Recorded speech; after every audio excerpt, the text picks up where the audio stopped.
to our farming communities that continue to cop it at the hand of green radicals. Recently, I've been made aware that the Australian Conservation Foundation has recruited activists to troll through satellite imagery of farmers' private property, looking for examples of possible land clearing. Now, countless farmers across the country have then been contacted by the foundation, which has accused them of illegally clearing their land, and then lodging official complaints with Canberra-based bureaucrats in the Department of Climate Change, Energy, Environment and Water.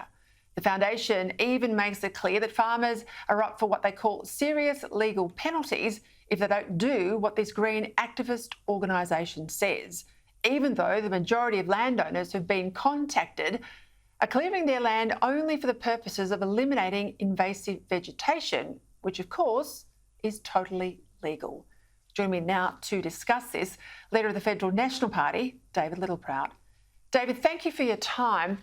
The ACF, the Australian Conservation Fund, is a charity under the federal government rules, meaning these people who are spying on our farmers and dobbing them into the bureaucracy are getting tax deductibility from everyone watching this program tonight. Now, you've written to the government, you say there needs to be a review into the ACF's charitable status. I have to say, good on you. I can't believe no one else has taken them on before this. Yeah, well, this isn't the actions of a charitable organisation. These are the actions of activists to actually send out threatening letters. And I've seen the letter personally. A farmer sent one to me last week, and it is threatening. It puts a timeline on the time in which they must respond, and that they have satellite imagery that they've done wrong, when in fact they've done no wrong. This is not the actions of a charity. And I wrote to the Charities Commissioner, who actually has the power to revoke their charitable status, which takes away that tax deductibility, because that's not what a charity should do. And under many of the standards of which they're meant to hold themselves to, I don't believe this is in the community interest, or one in which a charitable organisation would act. And this is where governments actually act. State governments already impose very strict vegetation management laws. And the farmer, in fact, in question that sent it to me, had a property vegetation plan with the New South Wales government, one in which they were actively working through with the New South Wales government, not with the ACF. The ACF are not the police. They are not any statutory authority. This is something that state governments actually manage and actually legislate. And in fact, we only met our Kyoto protocols because our farmers had strict vegetation management laws imposed on them. So it's internationally recognised. So I had great pleasure in writing to the Charities Commissioner and asking for the investigation into the ACF, and saying that I believe, and I think under their charter, that they have breached their charter and should no longer have that charitable status.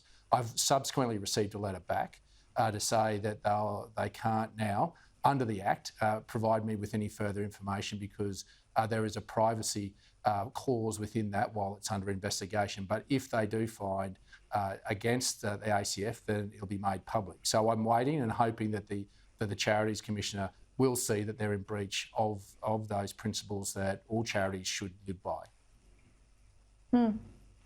And you're right to point out that this is all managed under state legislation. So the only authority a farmer should be mindful of if they open a letter is it's from a state government organisation talking to them about vegetation removal. If they get something from the charity, I mean, my advice would be file it in the bin. Is that what you'd say too?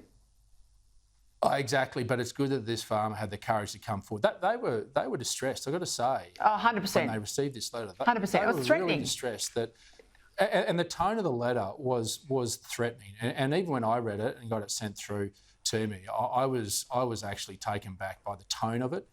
And I just felt I got their consent to write to the Charities Commissioner and had a journalist ring them straight away, because I think the Australian public should know what the ACF is. They're not a charity. They're an activist group, and anyone that is actually donating money should have second thoughts. Do you really want to impose that on farming families that are going about their lawful business of producing your food and fibre in a sustainable way? Do you really think it's conscionable conduct to actually donate to this mob?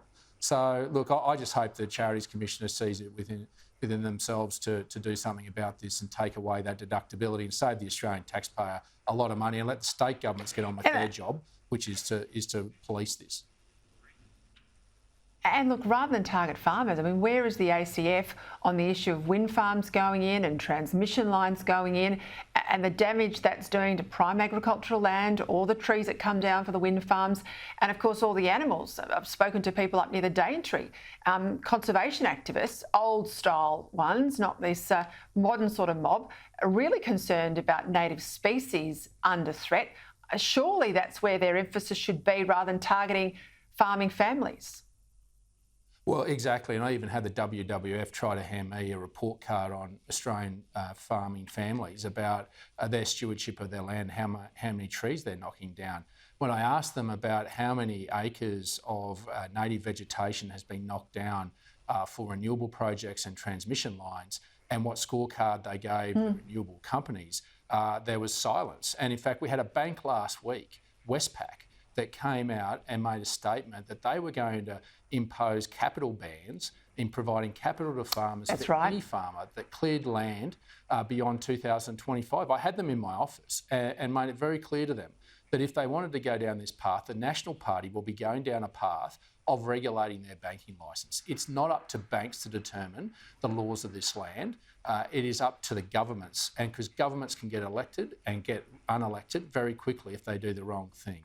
And I think it's time that we made sure we set those parameters very clear to financial institutions, but also hold them to account. I wrote a letter to the CEO of Westpac, as well as Anna Bligh, the ABA chair, asking for the policy that they would have on funding renewable projects that would be knocking down native vegetation. And when would they cease that? So if you want to have a crack at farmers, let's put it on a level playing field. And I think these big banks showed during the Voice referendum that they're out of touch with what society expects of them. Their job is to provide capital, and they have a very privileged position in our society, and they should do it by working through the fact whether these people can repay it or not. Whether it's lawful or not is up to the government of the day, not them. Just a quick comment. I'm almost out of time, David Littleproud. What's this story that's come out from the government? They've released a paper today about a First Nations clean energy transition. I would have thought energy's energy. Why do we need an Indigenous component to our energy plan? Exactly. I mean, we have an energy grid, and we have energy right across this nation, and particularly for those remote Indigenous Australians in Central Australia. You are sitting on one of the biggest gas reserves in our nation's history. In fact, I have the Surat Basin in my part of the world, dwarfs it, the Beetaloo Basin. And I'm sure that if you work collaboratively with those gas companies, you would see very reliable, affordable energy. And you put that with carbon capture storage, you'll have zero emission gas reliable to those communities. So I think we just need to get back to first principles. We're all Australians, and I think that referendum about a month ago said that very clearly, and the government should listen to that and listen to that very clearly. National Party leader David Littleproud, thank you.